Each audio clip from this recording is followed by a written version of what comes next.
तो कहानी कुछ ऐसी है कि नीता एक युवा और सुंदर लड़की थी। उसकी शादी रवि से हुई थी। शादी के बाद नीता अपने पति और सास कमला जी के साथ रहने आई। नीता को उम्मीद थी कि उसे अपने नए घर में बहुत प्यार मिलेगा, लेकिन उसे जल्दी ही पता चला कि उसकी सास कमला जी बहुत सख्त और कठोर थीं। शादी के पहले कुछ दिन ठीक ठाक बीते। नीता ने अपने नए घर में घुलने मिलने की कोशिश की। वह हर रोज सुबह जल्दी उठकर घर के सारे काम करती, लेकिन कमला जी को नीता का काम कभी पसंद नहीं आता। वे हमेशा उसकी गलतियां निकालती और उसे डांटती। एक दिन नीता ने नाश्ते में पूरी आलू बनाए। रवि को यह बहुत पसंद था, लेकिन कमला जी ने बिना चखे ही कहना शुरू कर दिया, पूरी इतनी कड़क क्यों है? आलू में नमक क्यों नहीं है? नीता को बहुत बुरा लगा, लेकिन उसने चुपचाप सब सुन लिया। रात को जब रवि घर आया, नीता ने उससे बात की। रवि ने नीता को समझाया, माँ का स्वभाव ही ऐसा है, तुम धीरज रखो, सब ठीक हो जाएगा। नीता ने रवि की बात मान ली और सोचा कि वह और मेहनत करेगी।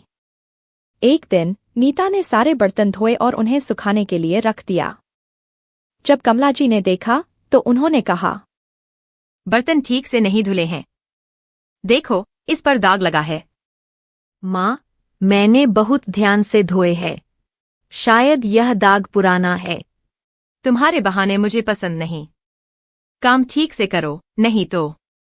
नीता को बहुत गुस्सा आया, लेकिन उसने कुछ नहीं कहा और बर्तन फिर से धोने लगी।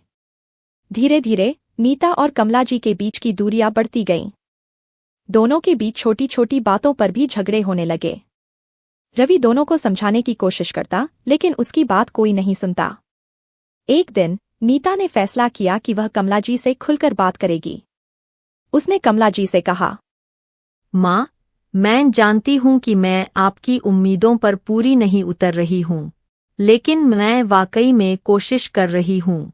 अगर आप मुझे थोड़ा समय और देंगी, तो मैं सब कुछ ठीक से सीख जाऊंगी। कमला जी ने पहली बार नीता की बात ध्यान से सुनी। उन्होंने महसूस किया कि वे नीता पर बहुत सख्त थीं। उन्होंने नीता से कहा, बेटा, मुझे माफ कर दो। मैंने तुम्हें समझने की कोशिश नहीं की। हम दोनों को मिलकर इस घर को संवारना है। उस दिन के बाद नीता और कमला जी के बीच के रिश्ते सुधरने लगे। दोनों ने एक दूसरे की गलतियां माफ की और नए सिरे से शुरुआत की।